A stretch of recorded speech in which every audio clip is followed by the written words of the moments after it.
And we briefly opened up the episode talking about the Dish Network hack. Well, there's been an article that came out this week about some of the customers are still left in the dark about it. And I want to kind of go through it. And one in that conversation with her, I said I've already accepted, like, my data's out there. There's really nothing that I can do about it. That's my risk acceptance when it comes to this world. I've accepted it. um, but let's talk about why I always tell people how you have to take. I don't care about other jobs, but when it comes to security, just like if you was talking about cops need to take this stuff serious. They don't need to be trigger happy or anything like that. They need to make sure they're doing their job right, because you could take a life. When security, you miss something, a whole breach happened, and now everybody possibly fired. You call them Mandy at 11:50 at night, and they gonna be on retainer, and they're gonna be investigating, and y'all gonna investigate until they figure out who they're gonna fire. Right. I'm just being honest. It's crazy though how Manny does have that freaking monopoly on the freaking IR. And I'll say this, because it's funny you should mention it. You mentioned kind of like, data just kind of being exposed on the internet. And you're right. What I think when a couple years back when the Equifax thing went crazy, and I don't know if you remember, but like they had a server that was exposed to the internet, and the login and password was like admin, something crazy like that. Or like admin was a username and like admin123 was a password, right? And like after that, it was a wrap. Like, okay, you got people's credit information that's out here, man, ain't nobody safe. But I will say this, man, because I was actually having a conversation with one of my good colleagues, one of my good friends, man. He works at this company called Privacy Bee, right? Shameless plug, I guess, right? I don't work for them, not sponsored, but Privacy Bee. Yeah. Go ahead and hit me up with the sponsor. Privacy Bee, man. So my boy Arnez, man, he works for this company, Privacy Bee, and they really specialize in scrubbing personal data off of the internet.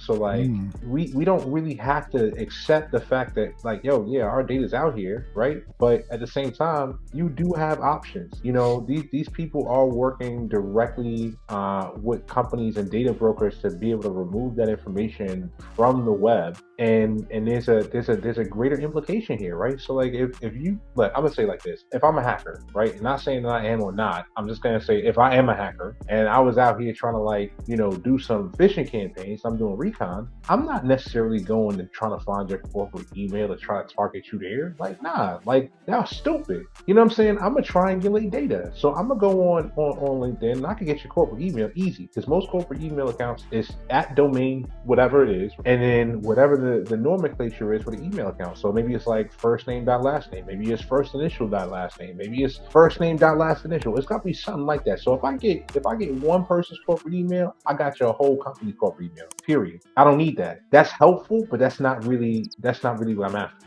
I'm after your personal accounts, because that's how I'm going to actually breach you in your enterprise, right?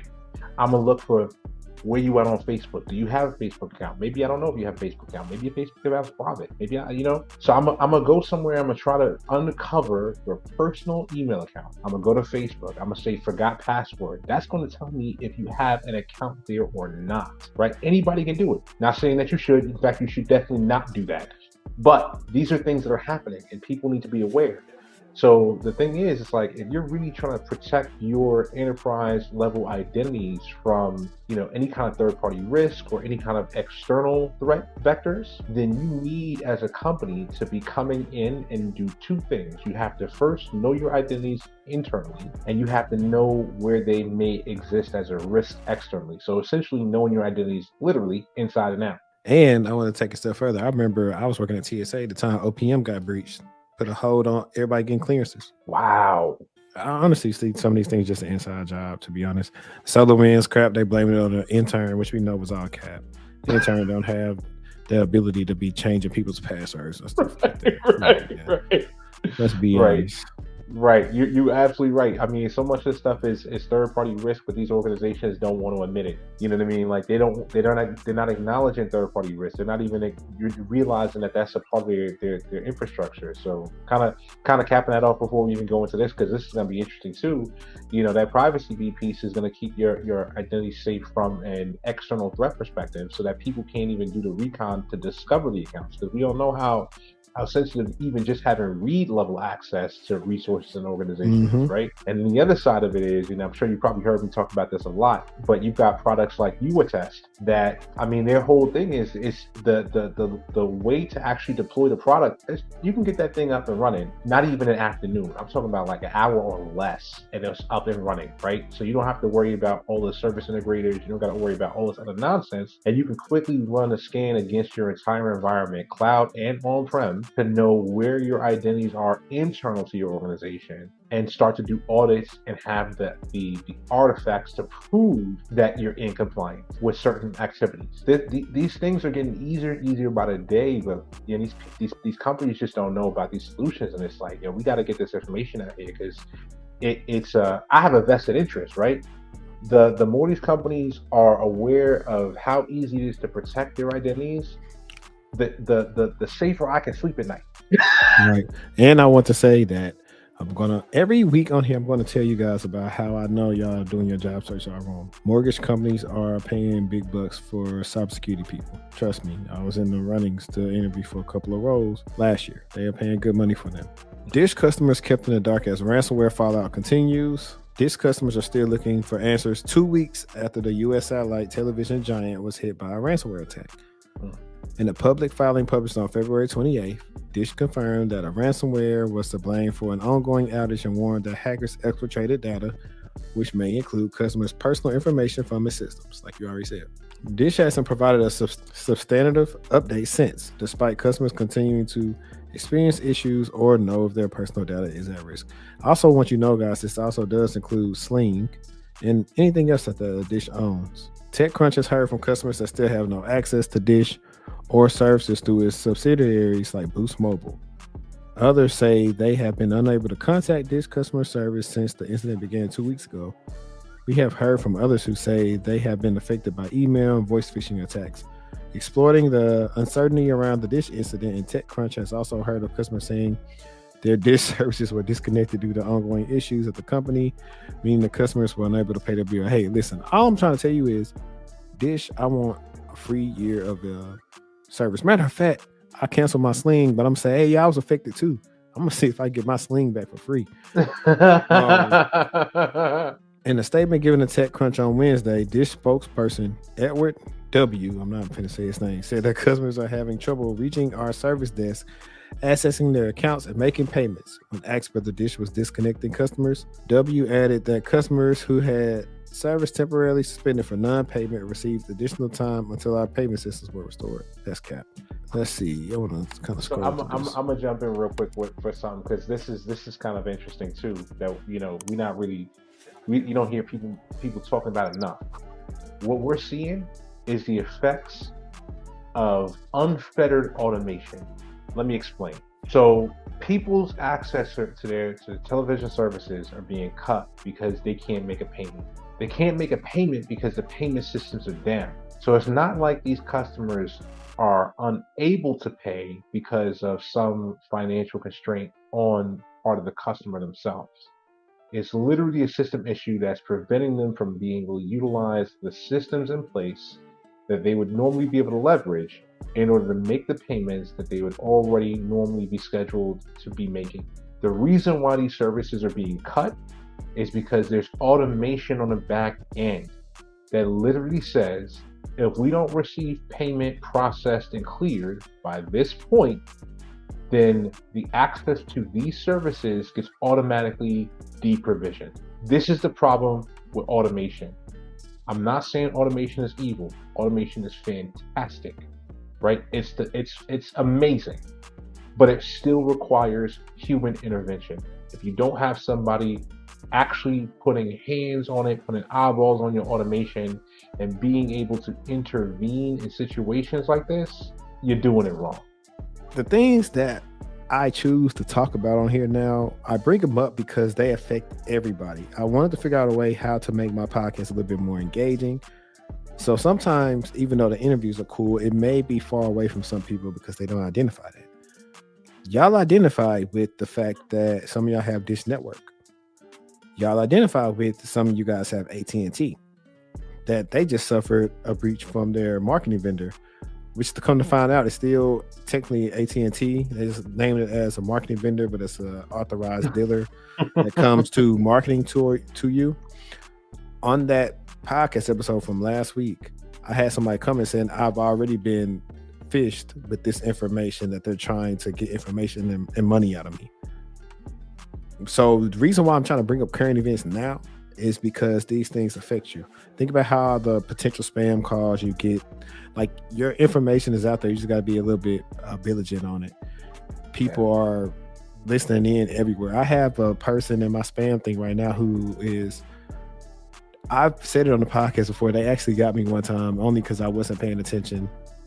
And this is why I can empathize why if somebody like would get phished. Like you said, personal information is a little bit better because they were posing as somebody I know personally. And I didn't really double check the headers to see if it actually came from her. And I remember I was talking to her about something, but when I actually looked at what it was, I was like, man, they wouldn't send me this crap. So what they thought they did is I played them. I put a password in and they got it, but they didn't know, like literally right in that moment, I just went and changed it because I was like, I'm so stupid. But that's only because I realized it. Now, the issue is that a lot of people don't realize they do that. And so by the time they realize it, it's too late. But this person is I don't know who they are. They just trying to have fun and do stuff. Because the same person tried to they tried to like sign up for my website using that email address and tried to request a code through my email. And I guess try to make them account. But that email is not the account that Wix is registered to, because that's defensive depth. I already knew certain things I didn't need to have tied to that email just for that very reason. Right. And I love how you put that too, right? So, you know, even though the password was exposed for a short period of time, you know, you were able to quickly address the issue. Right. And really what we're talking about is pulling a rug right out from under these cyber threat actors, right? So yeah, you got a password. Yeah, good luck with that. It don't work no more. You know what I mean? Like it don't even matter, right? Like you can have it. It's just a useless string of numbers and letters. Like have fun with that one. And I mean that's really all we do in IAM, right? Like when you're running an effective IAM practice, you know, I kind of liken it basically like this, man. Somebody can get into your headquarters, right? And if you know you got a breach on your hands, if you know you got somebody in there, right? Or even if you don't know, right? There should be a badge access to every single room in your office, right? And that's what you want to do No. identity Let's take it a step security. further. Badge access, and for certain areas, keypad entry. Right. Like that additional layer, right? You know like to get in our socks, you have the badge and put your code in. Right. To get anything that's has government information, you're gonna have a badge and you're gonna have to key your code in. Yeah. We had to at Goldman Sachs, and really even at Chase. Chase has you come in and this is technically somebody can use for a penetration test. It doesn't matter. They have man traps. So you have to put your card in and get in when it says, walk through, so you can go through to the elevator and then go up. Goldman Sachs, at the building that they have some of the floors at, on the bottom one, you have to put your badge in. If it goes through, then you can walk through and you can finally badge up to go to the floor you need to go up to, right? And those are just security measures. And they have the security people at all times watching these things and looking for anomalies when it comes to people doing things that they don't typically do on campus. And that's another reason why I tell security guards, I say, hey, you'll be perfect in the SOC. You already do this. Now we just got to do it on the network. Yeah. It's funny you should mention that too, man, because so I used to work at the Federal Reserve here in Richmond, right?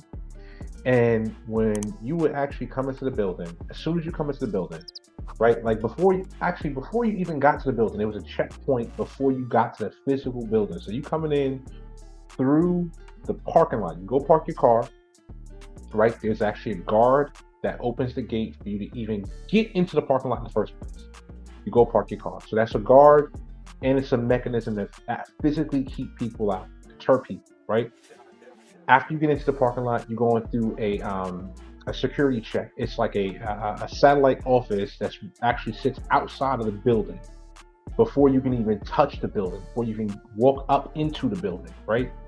And in that satellite office, there are like full body scan metal detectors, and there is a security guard on staff, right? At every entrance point, at every ingress and egress point, there's security. Okay, you would never have uh, just cameras. You would never have cameras and, for instance, metal detectors and not have a security guard. You know why? Because the security guard is your governance, right? They're the ones to actually govern the activity of checking people. You're not just leaving it to the honor system for people to come in and say, "Oh, I don't have anything on me. No, I'm not exfiltrating data. No, I don't have any USBs when I'm coming out of the building. No, I don't have any weapons coming in." No, you have somebody actually be there and watching every single person that comes in and out.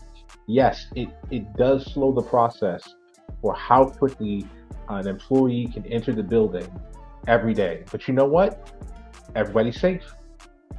Everybody's safe. And when you set that standard, people might complain about it at first, but soon enough, they ain't gonna complain about it after a little while. Give them a week or two. They're gonna stop complaining. Yep. In the words of Cat Williams, don't be sorry, be careful. That's it. That's it. That's Like it, man. literally, That's it. I'd rather you turn something in, or do something slow right than fast and wrong. I learned that lesson before too. And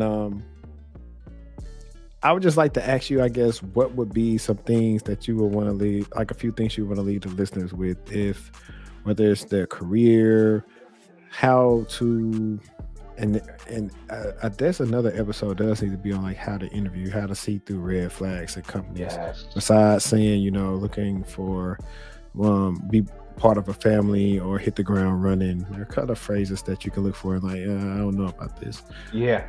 So I think just general tips, and we kind of touched on this a little bit earlier, is always be asking questions, right? You're not there in an interview to be interviewed. You got to change your mindset, right? You're not there to be interviewed. You're there to interview them. When I go into an interview, even before I have my own company, I'm going to an interview like I am an entrepreneur. You know why? Because if I'm being hired somewhere, I am the product. I'm the method in which they're going to be able to accomplish their goals. That's the reason why they're talking to me, right? So when I'm going in there, I need to evaluate the authenticity of the arrangement, right? I need to understand where you are from a business perspective. I need to understand what your processes are, and I need to understand how effective your policies are, right? So I'm going to be asking those kind of questions. I'm going to ask them the hard questions. I don't care who you are. You could be the recruiter, you could be the hiring manager, it could be tech interview. I don't care. I'm asking you questions, and I'm not waiting for the end of the interview to ask questions in the last 5 minutes. Now we coming through the gate busting in like the Kool-Aid man. So that's the one thing I will say. Definitely be coming up with thought-provoking questions, critical questions. You can always tell because you can look at the job description and you can kind of determine, like, okay, if they're focusing on technology, I want to know who the people are who's supposed to be managing that technology. I want to know who the processes are, what the processes are behind those people. What those people are driving in terms of the process to manage the technology, right? If you're talking to me about processes, I want to know about the technology. I want to know about people. I'm always going to pivot based off of what information you're showing me to understand the information that you're not showing, right? That's first and foremost. I think the other thing I would say too is, I think you pointed this earlier as well. It's like you don't have to be expert. You don't have to be expert at stuff, right? Like you want to know enough about it that you can go and have a intelligent conversation.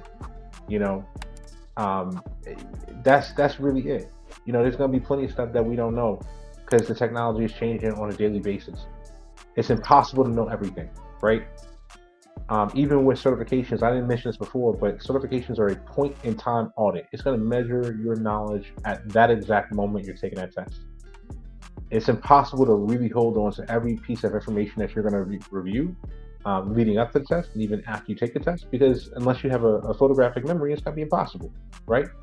So, the best thing you could do, like I said, is to ask questions, ask critical questions to that process, and just focus more on the performance of the person who's hosting the interview versus your own performance. Like, just be you. Just be you. That's what they hiring, right? That's why they brought you here. If they brought you into an interview and they're not trying to hire you, then they're wasting your time. That's definitely a good one. Because sometimes they will hit you with the, oh, we decided to go with a candidate with more experience or some BS sometimes. Right. I've had interview on wax where the director was like he wanted to move forward with me, but they didn't move forward with me, which was fine. I mean, that's one of the things too, and that's why I would love to have an episode about interviewing. Is like 'cause sometimes it sucks being the first person that interviews. If you have a company that wants to always go through all the applicants versus, hey, if this is the person like that's wound me, I'm finna get this person now. Right. Like I did in my current situation. They didn't finish interviewing everybody. I wowed them, they got me.